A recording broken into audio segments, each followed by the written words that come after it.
number one cause of engine failure in Florida is overheating. The damage that's done doesn't go away just because you put coolant back in it. That causes accelerated wear, loss of compression, and of course, premature engine failure.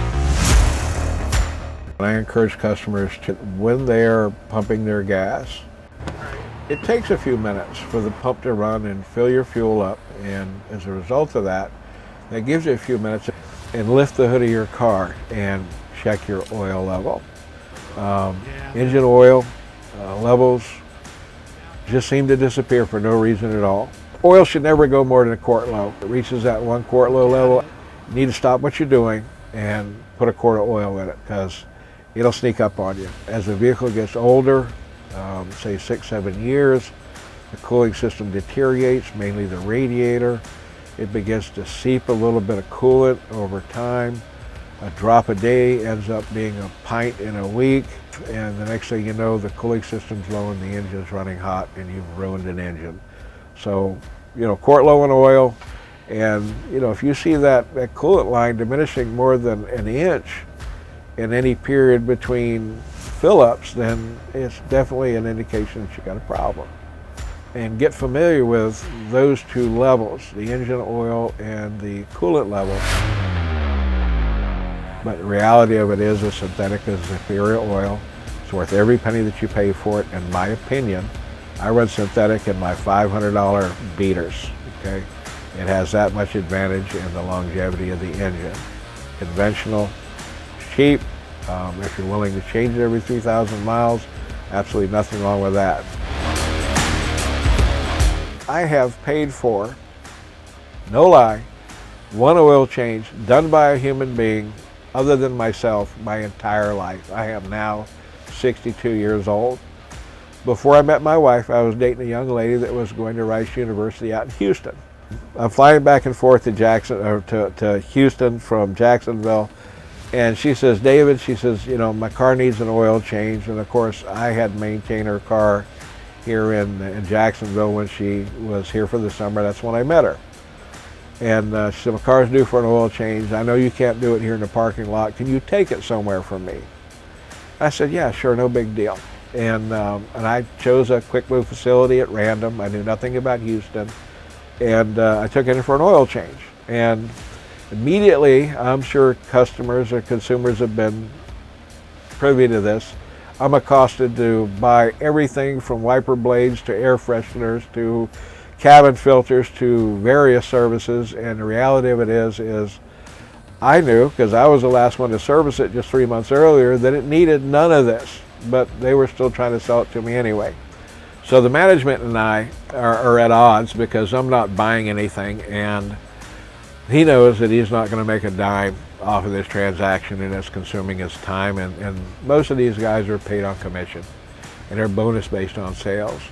So he's becoming increasingly more hostile with me because I'm saying no, no, no, no. Why would I? I knew none of this stuff was reasonable. So he finished my oil change, and what he didn't know is number one, that I'm a mechanic. Number two, that I had a Quickeee Lube facility beside my business for years, so I knew all the protocols in which they were supposed to operate under. And I had gone into the bathroom and I'd gotten a paper towel, and I intended to check her oil level before I pulled away, just seeing what happened to the Quickeee Lube facility next to my shop for years. And I did. I paid him, and I pulled across the parking lot, which wasn't far, and I stopped at the fence, and I upped the hood, and I pulled the dipstick out, and guess what? No oil. No oil on the dipstick. No joke. One oil change in 62 years of life, done by another human being, and paid for it, and no oil on the dipstick. So I'm out there in disbelief, and I use these words exactly like they happened. The manager came stomping across the parking lot with an attitude, and his exact words were, "Sir, is there some kind of problem?" I says, "Well, yes. Shouldn't there be oil in my engine after an oil change?" And he popped off, "Well, yes, sir, of course there should be oil in there." I said, "Well, I'm having difficulty finding oil in my engine after the oil change." And he went into a long dissertation about how often they check their metering systems, because they don't pour it out of a bottle. They use a pump that's got a meter that tells them how much oil is going in an engine, the brand of the metering system, the model number of the metering system. And I was proud of him. He knew all this stuff. And why I had to be insane as to why there could not be oil in my engine. So I handed him a dipstick, and I picked it up. I kid you not, I presented it like a sword. And I said, my exact words were, well, this is a highly technical device, and I'm sure that I don't know how to use it, so why don't you show me where the oil is? And I presented it to him, in which he took it, and he began to about stabbing the dipstick tube of my engine 20 or 30 times, finding no oil. And while I'm standing there, and it's August day, it's hot, I'm sweating, and he is too, I can see the nerves just climbing up his neck, into his face, and into his ears out of embarrassment. And then he began to stammer. I don't understand. I don't understand how this could have happened. And I said, well, I do. And I began to name off all of the protocols that a professional in that industry should be following in the process of an oil change to ensure that the vehicles leave with the proper amount of oil. And at this point, he begins to tremble. His hands are shaking, his voice is quivering. He thinks that I am corporate, whatever Quickeee Lube facility that I went to, that I was set in to set him up to make sure he was doing his job. The poor guy looked like he was going to melt down right there in front of me. It was almost comical. So, long story short, I enjoyed the moment, and I let him sweat. And I finally said, you can relax. I am not corporate, whatever Quickeee Lube facility I'm at this point. But I am a mechanic, and I do know how to use a dipstick. And of course with that, I says, can I tell you how we're going to handle this right now? And he's, yes sir, yes sir, yes sir. A total change in attitude. I'm his best friend in the world right now. And I says, we're going to push my car back inside. Okay, I can't believe that I started it with no oil in it. But from there, I says, I'm going to go into your bay and down in your pit, and I'm going to make sure that, number one, my drain plug is tight.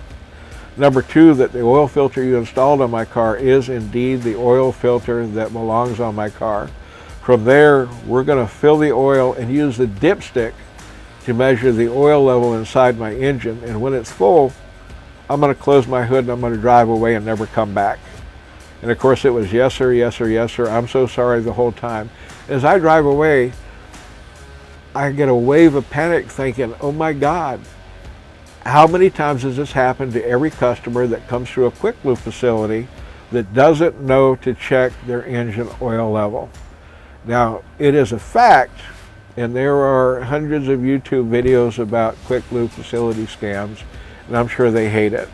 A lot of them being true, some of them being far-fetched, but the reality of it is it is not unusual for a Quickeee Lube facility to intentionally leave your oil level a quart low.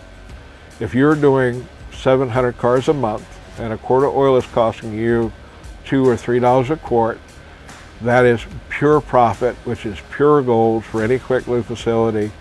Please lift your hood before you leave the facility, check your oil level, make sure you got all the oil that you paid for before you drive away.